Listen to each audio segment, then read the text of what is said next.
assuming that everyone has seen this by now, Brian Shaw recently had a practice super match in which he looked really, really good, all things considered. Devon Larratt and Auden Larratt have now reviewed this practice match, and they gave their opinions on it, and I thought it would be really interesting to take a look at what they have to say, and then look back at Brian Shaw's match. So firstly, let's look at a few seconds of Devon Larratt and Auden reviewing this match.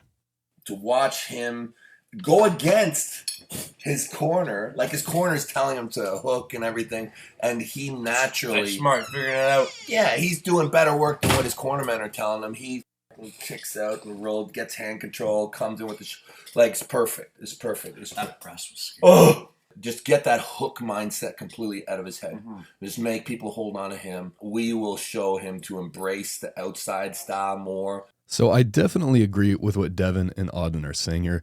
They're saying pretty much there's no reason for Brian to try to hook.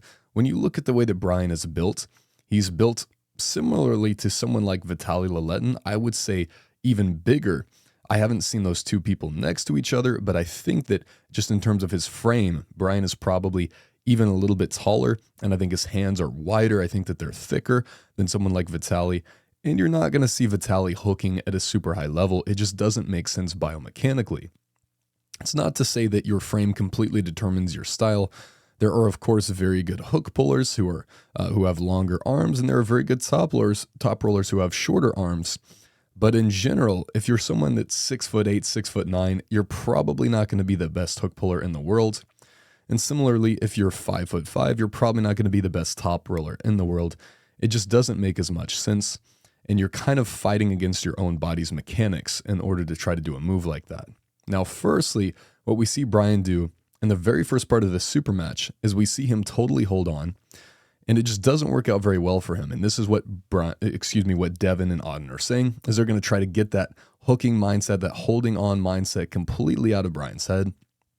And we can see this in the first rounds. Brian holds on, and he just gets rolled over. And when you see this is the very first go of the super match. It looks like Brian might be in a little bit of trouble here.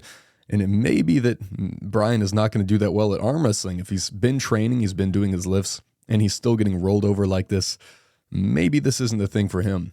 But what we have to remember is that Brian's setup here is not really emphasizing his strengths.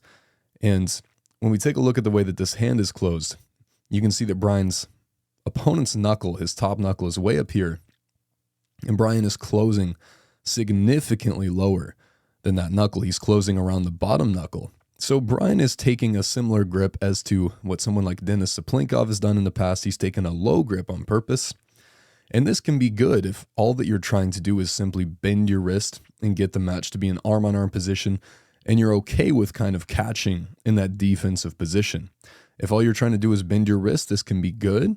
But this is not really the strategy that's going to suit Brian. And as we saw, he did get rolled over.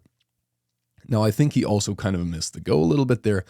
And probably he could figure out a way to win.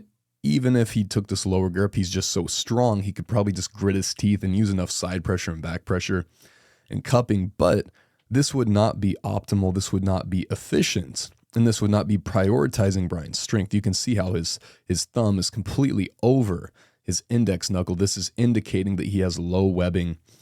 This is not a good setup to try to roll out, obviously.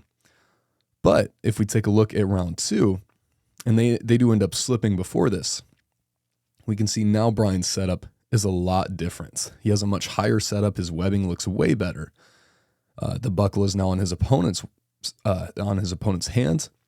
And what we're going to see now, it looks like Brian even decides to cap, or at least get a little bit closer. It's hard to tell exactly what the relationship is between his thumb and his index finger because of the side the camera is on. But it looks to me like his index finger is much higher than it was in the last round, indicating a higher webbing. And also it means that Brian's hand is going to be effectively fatter and harder to get around. And when we take a look at this round, this just looks completely different. Total domination. Brian never got out of first gear. This was just so easy. And this is almost perfect. And this is kind of what Devon and Auden are saying. When Brian does what he wants to do, and I don't think his corners were necessarily telling him to do this, but I guess this just felt natural. This felt like the best way for him to lift in this case, the path of least resistance against his particular opponent, it just works out really well. You can see the much higher grip from both people. But something that's interesting here is that Brian isn't necessarily doing a full-out posting top roll, but he's also not doing a complete low-hand top roll. And he's still able to force his opponent to hold on to him super effectively, and you can just see that pressure going right into his opponent's fingertips. His opponent tries to drag back, and then all of the pressure through Brian's thumb goes directly into his fingertips. And it just happens in a moment. Really, it's already over in the setup. You can just tell who's going to hold on to who. But as soon as there's any pressure in the match, you can tell also how insanely strong Brian's hammer strength is. This guy on the right is a legit arm wrestler. He has matches in arm wars. He's no joke. He's no pushover. But even when he's rowing back, he's trying to drag that elbow back. Brian's hammer does not open more than maybe an inch or two. So I think that this is super impressive. I think that this is Brian's best move by far. And really in every single other go during this match, Brian looks like he's struggling a decent amount, or he even loses. Right here, it looks like this is nothing for him. And this is the combination of the height that Brian is able to generate because of his longer arm. He's able to get into a position where he can force his opponent to hold on to him. Once his opponent is holding on, Brian has such a thick hand that it's going to apply a lot more torque into his opponent's wrist. Regardless of how much back pressure he applies, it's going to effectively feel like more than it would if he was someone with a much thinner hand or a much thinner wrist. And on top of all that, he just has a lot of back pressure. He has a really strong bicep, really strong hammer strength. And I think he has strong pronation as well, just because of all of the grip work he's done, all of the things where he would need to stabilize through his pronation in strongman. It looks like that has quite a bit of carryover to this. So once again, to me, this is nearly perfect. The only thing that I would wonder if Brian could do here is once he establishes this position, and I think that probably Devon and Adam will explain this to him. He has this high knuckle position, but once his opponent holds on, he could even drop that knuckle height a little bit more. And rather than thinking about dropping the knuckle, I would just say moving the thumb up. So Devon talks about how you're always rising in a top roll, but sometimes you're rising through your knuckle, and sometimes you're rising through your thumb. So Brian is kind of in this in-between. He's not exactly in a posting top roll. It looks like he could raise that knuckle a little higher if he wanted, but he's also not exactly in a low-hand top roll. But once his opponent, you can see, once this pinky, look at his opponent's pinky, it drops down as he starts to hold on to Brian. So he's basically just grabbing onto Brian's thumb right now, and he's going to try to contain through Brian's thumb. But once this happens, I would think Brian could even pull a little bit more through the thumb instead of maybe through the middle of his hand is where it looks like he's pulling right now. And that could potentially just make it a little bit easier on him. He's now pulling lower on his hand, so it's closer to his elbow, which effectively increases his back pressure. So that'd be the only thing I would see right here. Maybe he could do a little better, would be to pull through his thumb a little bit more so instead of kind of through the middle of his hands once his opponent holds on to him. I think this is perfect as an opening. But once you feel your opponent's hand height drop, then you can make some adjustments. And of course, they're going to show him all those things.